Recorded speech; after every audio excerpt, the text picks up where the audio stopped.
अगर आपका सिलेक्शन थोड़े से मार्क्स के लिए रह गया है आरआरबी जेई 2024 में, बताइए कैसे पढ़ा जाए।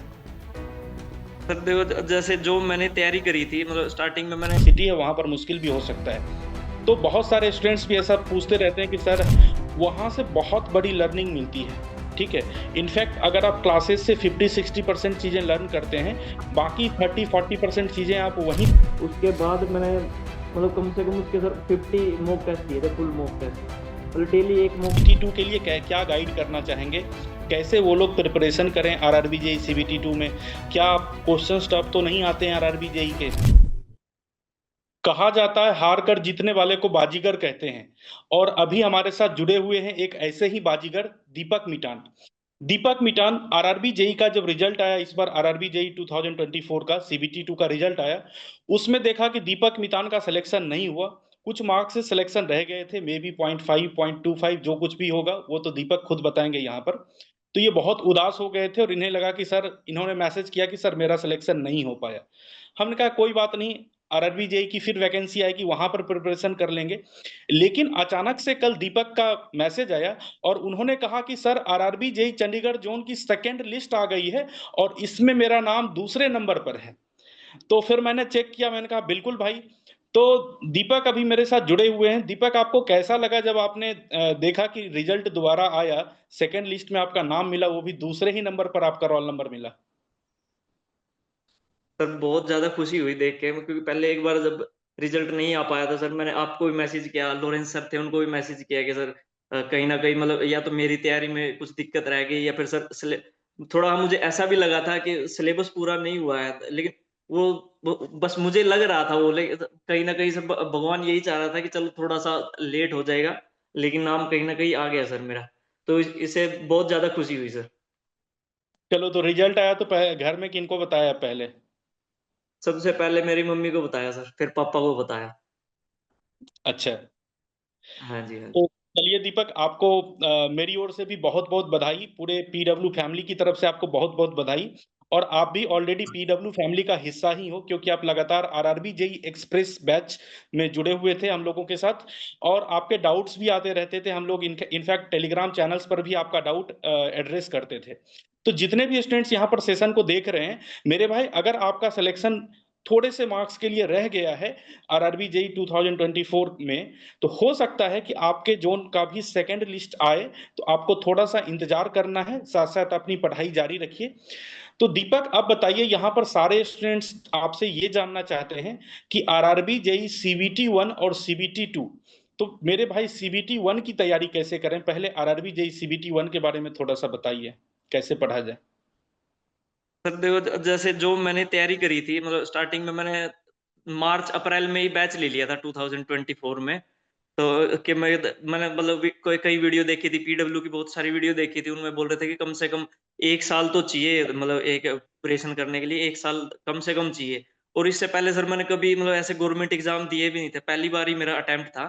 इससे पहले एक दो बार मैंने गेट का एग्जाम दिया था, एक बार स्टार्टिंग में दिया था बगैर तैयारी करे, जब मैं 2017 में, वो जब उस टाइम पे मेरी बीटेक खत्म हुई थी सर। तो उस टाइम पे मेरे 7 नंबर आए थे सर, गेट एग्जाम में बगैर प्रिपरेशन के दिया था। और सर वो मेरे कॉलेज में सबसे ज्यादा थे मेरे 7 नंबर भी। 7 मार्क्स आपके आए थे गेट एग्जाम में, वो आपके कॉलेज में हाँ, सबसे ज्यादा मार्क्स आपका ही था। और हाँ आज जी, हाँ आप जी। यानी कि गवर्नमेंट जॉब, कोई भी गवर्नमेंट जॉब के लिए पहली बार आपने फॉर्म फिलअप किया और आपने सिलेक्शन जी, ले लिया। अरे वाह! जी सर। ऐसी उसके तो बाद सर मैंने फिर मैं बीच में 5 6 7 साल मैंने जॉब करी सर, प्राइवेट जॉब करी, लेकिन मतलब उसमें वो सेटिस्फेक्शन मिला नहीं। और मतलब सैलरी एक बार मेरी ठीक ठाक हो गई थी, लेकिन कोरोना के बाद वो सैलरी भी आधी हो गई थी सर। फिर उसके बाद मैं सोचा कि नहीं, अब कोई फायदा नहीं है प्राइवेट जॉब करने का, इससे बढ़िया तो एक बार एक लास्ट ट्राई दे के देख लेते हैं। तो मेरी सर एज भी जैसे 30 एज हो गई थी, तो मुझे लगा कि चलो मतलब सिर्फ एक ही ऑप्शन रह गया था सर मेरे पास 30 के बाद, तो मैं रेलवे के जेई का ही एग्जाम दे सकते हैं, इसमें 33 एज होती है जेई के लिए। तो इसलिए फिर मैं कहा चलो एक ट्राई करके देख लेते हैं सर, ये होगा तो ठीक है, नहीं होगा तो चलो वो भी देखी जाएगी। तो मैंने फिर जॉब को क्विट कर दिया था सर। फिर उसके बाद पहले मैंने गेट का एग्जाम एक बार और दिया सर, मैं मतलब इंजीनियर्स वाला से मतलब फिजिक्स वाला से एक मैंने गेट का बैच लिया था, लेकिन उसकी मैं ज्यादा तैयारी कर नहीं पाया था, 1 2 महीना ही मैंने तैयारी करी थी।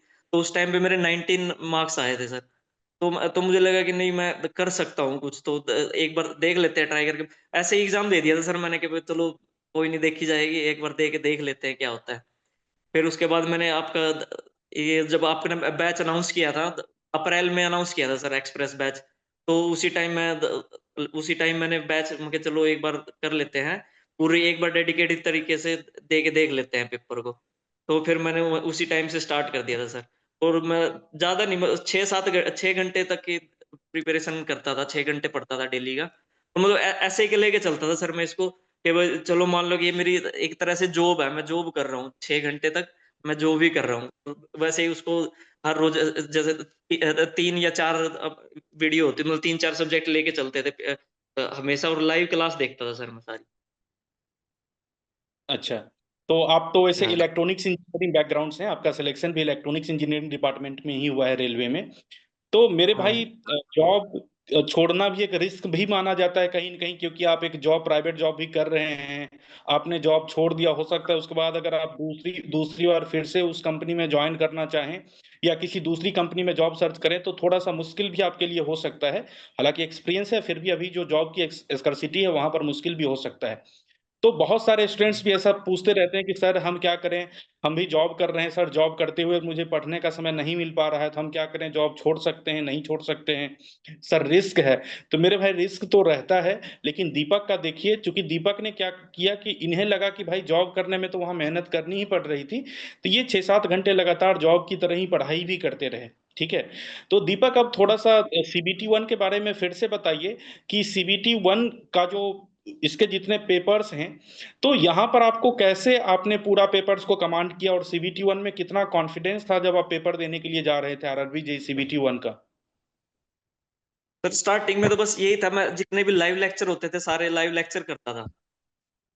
उसके बाद मतलब लास्ट में मतलब जब मेरा सिलेबस 70 टू 80% कंप्लीट हो गया था, तो उसके बाद मैं डेली का एक मॉक टेस्ट देता था सर। मैं ये पहले तो जो ये अपना फिजिक्स वाला ऐप थी, उस पे कम से कम 20 टू 30 मॉक टेस्ट थे, वो सारे मैंने दिए। और जो वीकली टेस्ट होते रहते थे वो भी सारे देता था, डीपीपी वगैरह भी सारी सोल्व करता रहता था। उसके अलावा भी मैंने सर एक और टेस्ट सीरीज खरीद दी थी, अलग से बाय करी थी। उसके बाद मैंने मतलब कम से कम उसके सर 50 मॉक टेस्ट दिए थे, फुल मॉक टेस्ट। मतलब डेली एक मॉक टेस्ट देता था, फिर उसको एनालिसिस करता था सर, उसमें क्या प्रॉब्लम है मेरे, कहाँ पे दिक्कत आ रही है, कौन से क्वेश्चन सोल्व नहीं हो रहे मेरे से। तो उन क्वेश्चन को मैं दोबारा दोबारा करता था सर।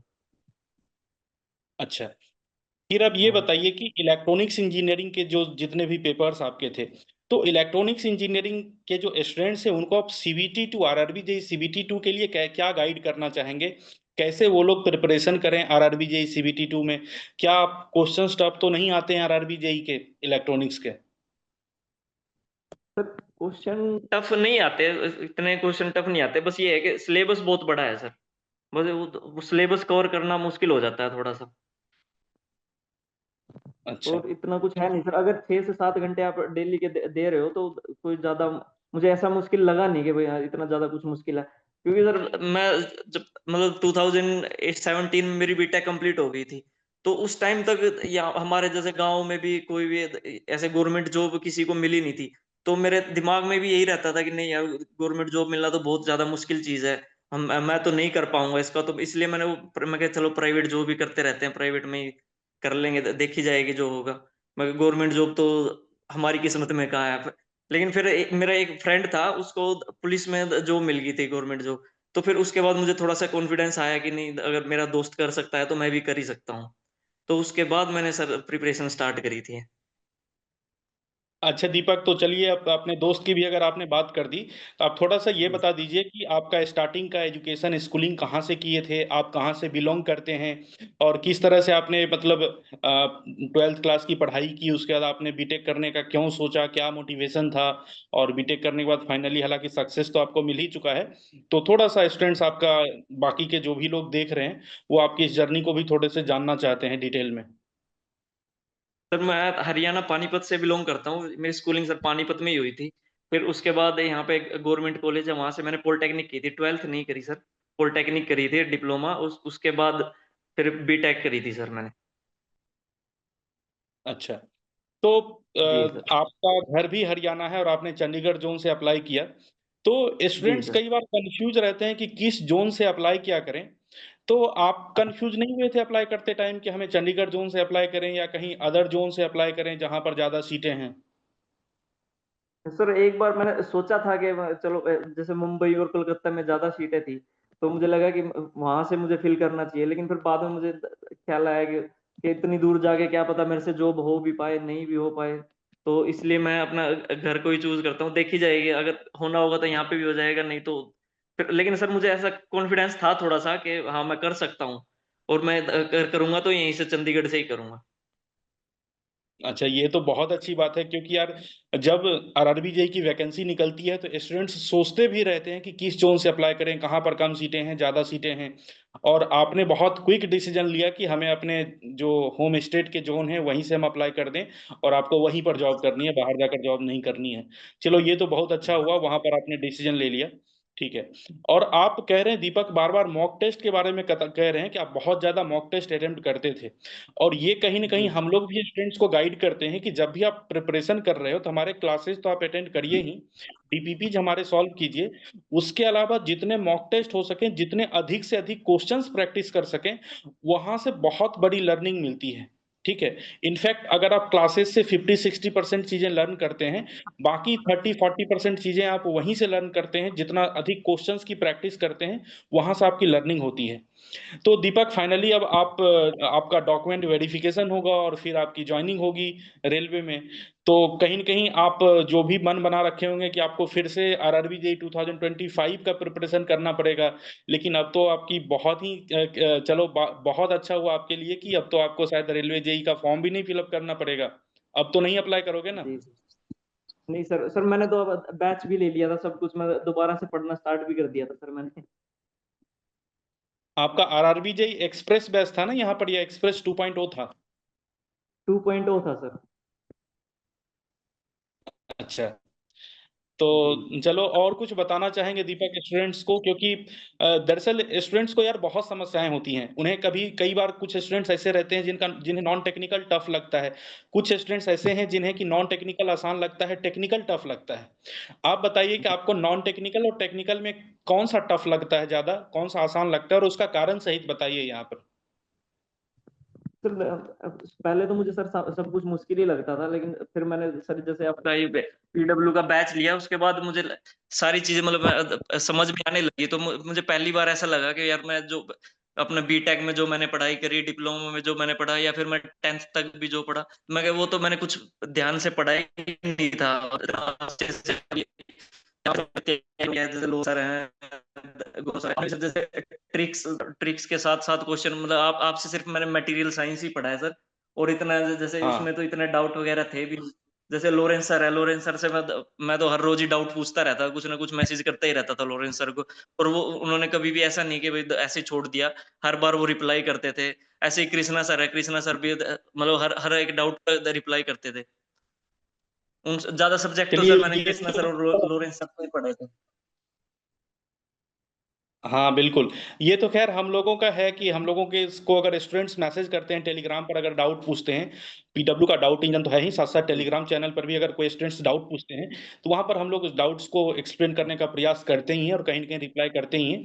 आपके भी जो क्वेरीज थे, आपको कुछ क्वेश्चंस में चैलेंजेस करने थे, चैलेंज करना था क्वेश्चंस को, ऑब्जेक्शन रेज जी करना जी था मटेरियल साइंस में, इलेक्ट्रॉनिक जी। कंपोनेंट्स एंड मटेरियल्स में। तो आपने क्वेश्चंस भेजा हाँ था जी और हाँ मैंने जी। वहां पर आपको, आपने सर वो भी मुझे याद है कि सारा मैंने guide किया मटेरियल प्रोवाइड करा दिया था सर। हाँ जी हाँ जी था। सर। हाँ वो आपने बुक का भी रेफरेंस वगैरह सब कुछ भेज दिया था सर मुझे। एग्जैक्टली exactly, क्योंकि स्टूडेंट्स को इसी तरह के हेल्प की तो नीड होती है टीचर से।